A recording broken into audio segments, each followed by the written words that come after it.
नमस्कार, आप देख रहे हैं हिंद भारत और मैं हूं आपके साथ प्रिया राय। भगवान गणेश के विसर्जन के बाद पितृपक्ष यानी श्राद्ध के दिन शुरू हो गए हैं, जिसमें कई सावधानियां बरतनी पड़ती है। इन्हीं जानकारियों के लिए आज हमारे साथ मौजूद हैं ज्योतिष आचार्य धनंजय दुबे जी। बहुत बहुत स्वागत है पंडित जी हमारे इस प्रोग्राम में पितृपक्ष विशेष में। नमस्कार, धन्यवाद। पंडित जी, जैसे हमारे हिंदू धर्म में, सनातन धर्म में श्राद्ध का बड़ा महत्व रहता है, तो ये श्राद्ध क्या है, किसके लिए किया जाता है और किन बातों का ध्यान रखा जाता है? जी जरूर, जो ये आपने सवाल पूछा कि श्राद्ध क्या है, और हिंदू धर्म में इसकी बहुत महत्वपूर्ण मान्यता है। हिंदू धर्म का एक अभिन्न अंग है और श्राद्ध का मतलब ही होता है श्रद्धा, जो हम अपने पितरों के निमित्त समर्पित करते हैं। अपने पितरों को अपना श्रद्धा सुमन, जो ये पितृपक्ष का 15 दिन का एक पखवाड़ा आता है अश्विन मास के ये कृष्ण पक्ष में, तो ऐसी स्थिति में हम अपने पितरों को याद करते हैं, उनको श्रद्धा सुमन समर्पित करते हैं, उनके निमित्त दान करते हैं, उनके निमित्त ईश्वर से प्रार्थना करते हैं कि वो जहाँ भी रहे प्रसन्न मुद्रा में रहे, क्योंकि बिना पितरों के हमारा कोई वजूद नहीं है। इसीलिए हमारा जो श्रद्धा सुमन हम उनको समर्पित करते हैं, इसी को श्राद्ध क्रिया बोला जाता है। जी पंडित जी, और जैसे माना जाता है कि मृत्यु के देवता यमराज इन दिनों जीवों को मुक्त कर देते हैं ताकि वो अपने स्वजनों से मिलें, तर्पण ग्रहण कर सकें। तो पंडित जी, हमें इस समय किस तरह के भोजन का प्रयोग करना चाहिए, किस तरह से पूजा करनी चाहिए ताकि हमें अपने पितरों का आशीर्वाद मिल सके? जी देखिए, ये बहुत ही महत्वपूर्ण सवाल है। ये वाकई सच्चाई है कि इन दिनों में जो यम के देव हैं यमराज, हमारे पूर्वजों को मुक्त करते हैं धरती पे आने के लिए। हमारे वो जाते हैं अपने उन लोगों से, सगे संबंधियों के पास रहना चाहते हैं, और इसमें ये होता है कि कौन क्या उनके प्रति भाव रखता है। भाव बड़ा महत्वपूर्ण है पितरों से संबंधित। रही बात भोजन की, तो जैसे आपने पूछा कि कैसा भोजन होना चाहिए, तो ऐसी स्थिति में इन 15 दिन के लिए कम से कम आपको तामसिक भोजनों से बचना चाहिए। तमस वाला भोजन नहीं होना चाहिए, सात्विक भोजन होना चाहिए, शाकाहारी होना चाहिए, सात्विकता भरा हुआ होना चाहिए। और इसमें विशेषता इन दिनों भोजन का काफ़ी महत्व रहता है, और भोजन में ज़्यादातर सात्विकता हो, प्याज लहसुन इन सब चीज़ों से एकदम दूर होके एकदम सीधा और सिंपल भोजन होना चाहिए। जी पंडित जी, और जैसे कि बड़े बुजुर्ग हमारे कहते हैं या नानी दादी कहती थी कि श्राद्ध के महीने में नए वस्तु, नए कपड़े, शुभ काम नहीं करने चाहिए, तो पंडित जी इसके पीछे कितना सत्य है और क्या कारण है? श्राद्ध के समय में नए वस्त्र नहीं होने चाहिए या होने चाहिए, नया काम होना चाहिए कि नहीं होना चाहिए, ये बहुत ही अच्छा आपने सवाल उठाया है, क्योंकि सभी दर्शक इसका लाभ उठाएं, जानकारी प्राप्त करें। देखिए, जो लोग तर्पण करते हैं अपने पितरों का, तिथि के हिसाब से तर्पण होता है, तो उस तिथि तक कहा जाता है कि कोई भी नया वस्त्र धारण नहीं करना चाहिए। उन लोगों को जो तर्पण करते हों,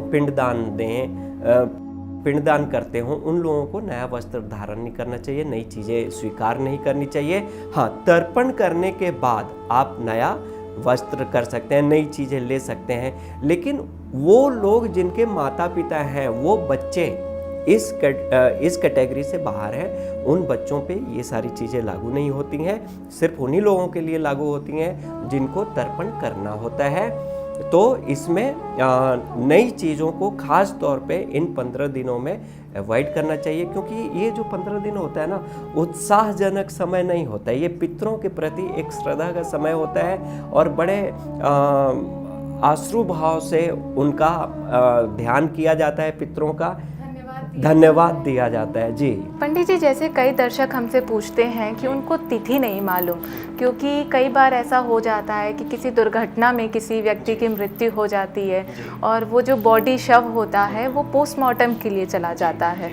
तो जब वो पोस्टमार्टम के लिए 1 या 2 दिन के लिए चला जाता है, तो फिर वापस आने के बाद फिर उसका दाह संस्कार किया जाता है। तो पंडित जी, कई लोग तिथि में कंफ्यूज रहते हैं कि तिथि क्या हुई, जब प्राण जिस दिन गए हैं वो, या जिस दिन दाह संस्कार किया है, जिस दिन हुआ है वो? देखिए, ये सवाल आपका काफ़ी महत्वपूर्ण सवाल है, और ये वाकई जानकारी से भरा हुआ सवाल है कि जिन लोगों को तिथि नहीं मालूम है या जो कन्फ्यूज़न रहता है कि जैसे एक्सीडेंटल डेथ हो गया किसी का, बीमारी से डेथ हो गया और जी अकाल मृत्यु हो गया और वो पोस्टमार्टम के लिए गए, 2 दिन बाद बॉडी मिली, 1 दिन बाद बॉडी मिली, तो हिंदू धर्म के मान्यता अनुसार जिस दिन मुखाग्नि दी जाती है, जिस दिन शरीर को अग्नि के हवाले किया जाता है, उसी दिन से तिथि की गिनती होती है, वही तिथि मान्य होता है। पंडित जी, कुछ ऐसे भी प्रश्न हमारे पास आए थे कि कई लोग ऐसे होते कि पूर्वजों का पिंडदान नहीं कर पाए हैं किसी कारण की वजह से, और उन्हें श्राद्ध के महीने में बुरे बुरे सपने आते हैं, तो वो मतलब अभी कोरोना चल रहा है, पिंडदान के लिए जा नहीं सकते, जैसे कि कई बार बोध गया में भी पिंडदान करते हैं तो वो जा नहीं सकते अभी कोरोना के चलते, तो वो ऐसी किस तरह की विधि से पूजा करें या ऐसा क्या करें जिससे उनका मन भी शांत रहे और उनके पूर्वज उनको आशीर्वाद भी दें? जो लोग पिंडदान नहीं दे पाए हैं और करना चाहते हैं तो उन लोगों से मैं यही कहूँगा कि कोरोना काल में कहीं बाहर ना जाइए, घर पे ही तर्पण कर दीजिए अपने पितरों के निमित्त, अपने पितरों के निमित्त आप दान कीजिए। और जब कोरोना काल से हम बाहर आएंगे, कोरोना की समस्या जब खत्म होगी, तब आप कहीं भी तीर्थ स्थान पर जाके पिंडदान कर दीजिए, ये मान्य होगा। तब तक मैं यही कहूँगा कि उनकी तिथि पर आप अपने घर पर ही उनका तर्पण करें, किसी ब्राह्मण को बुला के तर्पण करवा दीजिए। अगर ब्राह्मण को बुला के तर्पण नहीं भी करवा पाते हैं तो उनके निमित्त दान दे दीजिए। अन्न का दान सर्वोपरि माना गया है, अन्न का दान दीजिए, ये भी एक इसका उपाय है। पंडित जी, जैसे ये तो कुछ सवाल थे मेरे, जैसे कि कुछ छूट गया हो या कुछ रह गया हो जो दर्शक हमारे जानना चाह रहे हो, तो ऐसी कोई सलाह कुछ आप देना चाहेंगे कि श्राद्ध के दिनों में क्या सही है क्या गलत, तो कुछ बताइए। जरूर। देखिए, कई बार ऐसा होता है कि इन पितृपक्ष के दिनों में हम कई बार जाने अनजाने बहुत सारी गलतियां कर बैठते हैं, लेकिन पितृपक्ष के समय में एक तो गृहस्थ जीवन में ब्रह्मचर्य का होना बड़ा आवश्यक हो जाता है। ब्रह्मचर्य जीवन जिएं, सात्विक जीवन जिएं, और विशेष तौर पे जो आपके पितृ हैं, पूर्वज हैं, घर में आप लोग फोटो तो लगा लेते हैं, लेकिन आप एक चीज़ भूलते हैं कि उस फोटो को तिलक भी करना होता है, और जो पितरों का तस्वीर होता है उस पर सिर्फ और सिर्फ सफ़ेद चंदन का ही तिलक होता है, बाकी किसी चीज़ का तिलक नहीं होता है। तो तिलक अवश्य कीजिएगा, और बिना तिलक के अगर कोई तस्वीर है तो इसका भी दोष लगता है। तो मैं चाहूँगा कि उस तस्वीर पर, अपने पितरों के तस्वीर पर कोई भी माला समर्पित कीजिए और चंदन का तिलक आरंभ कीजिए लगाना। इससे आपके जीवन में खुशहाली आएगी। इससे क्या होगा कि आपके रुके हुए कार्य भी बनने शुरू हो जाएंगे। पंडित जी, जैसे कि मन की शांति के लिए, पितरों के आवाहन के लिए ऐसा कोई मंत्र भी होता है जिससे कोई इंसान जाप करे तो उसको संपूर्णता प्राप्त हो? पितरों के आह्वान की तो ज़रूरत नहीं होती, क्योंकि उनका आह्वान वैसे ही हो चुका होता है, उनका समय है। लेकिन मंत्रों की अगर बात करें तो यहाँ पर भगवान विष्णु के मंत्र का जाप जरूर करना चाहिए, क्योंकि भगवान विष्णु के मंत्र के जाप से क्या होता है कि हमारे पितरों को भी वैकुंठ में शरण मिलता है।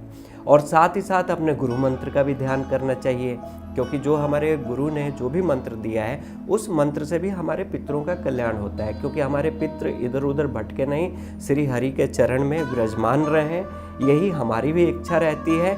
तो हमेशा भगवान विष्णु का ओम नमो भगवते वासुदेवाय या ओम विष्णु नारायण नमः, ये 2 मंत्र ऐसे हैं जिसका हर कोई जाप कर सकता है। इससे पितृपक्ष में आपके पितरों को भी लाभ मिलेगा और पितृ भी हरि शरणागत होंगे। पंडित जी, जैसे कहा जाता है कि श्राद्ध के दिनों में कौवे, गाय या कुत्तों को खाना खिलाना चाहिए, तो कई लोग कहते हैं कि जो पुनर्जन्म होता है वो किसी भी रूप में हो सकता है, तो इस बात में कितनी सत्यता है कि हम जैसे वो खाना खिलाए किसी भी जानवर को तो हमें पुण्य प्राप्त होगा या हमारे पूर्वज हमें आशीर्वाद देंगे? जैसे पशु पंछियों को हम खाना खिलाते हैं तो इसका प्रभाव यही है, यहाँ तक कि गरुड़ पुराण में भी इसका वर्णन है कि वो पशु पंछी जो मानव जीवन के नज़दीक रहते हैं, जो मानव पर समर्पित हैं, मानव पर ही निर्भर करते हैं, उनको भोजन देना चाहिए, क्योंकि वो मानसिक तौर पर आपके साथ जुड़े हुए हैं। हमारे आसपास, हमारे वातावरण में, यहाँ तक कि हिंदू धर्म में हम लोग चींटियों तक को भोजन देते हैं। तो ऐसी स्थिति में गाय हो गया, कुत्ता हो गया, कौवा हो गया, इन 3 जानवरों को देना चाहिए। एक पंछी है, 2 पशु हैं, इनको देना चाहिए भोजन। और कहा जाता है कि इसको देने से क्या होता है कि कहीं ना कहीं पितरों को भी एक संदेश मिलता है कि मेरे नाम पर किया जा रहा है। क्योंकि किसी के भी नाम पर अगर हम कुछ करते हैं तो दान करते हैं, भोजन देते हैं, तो उसका जो एक महत्वपूर्ण जो एक ऊर्जा जो वहाँ तक पहुँचती है, काफ़ी उस ऊर्जा का महत्व होता है और उसके चलते हमारे पितरों के आत्मा को शांति मिलती है। तो ये बड़ा आवश्यक है और आपने सही कहा कि इनको देना चाहिए। बहुत बहुत धन्यवाद पंडित जी। नमस्कार, हमारे दर्शकों को भी नमस्कार। और ऐसे ही महत्वपूर्ण जानकारियाँ पाने के लिए जुड़े रहिए हमारे साथ और देखते रहिए हिंद भारत। खबरों में बने रहने के लिए चैनल को सब्सक्राइब करें और ये बेल आइकन जरूर दबाएं।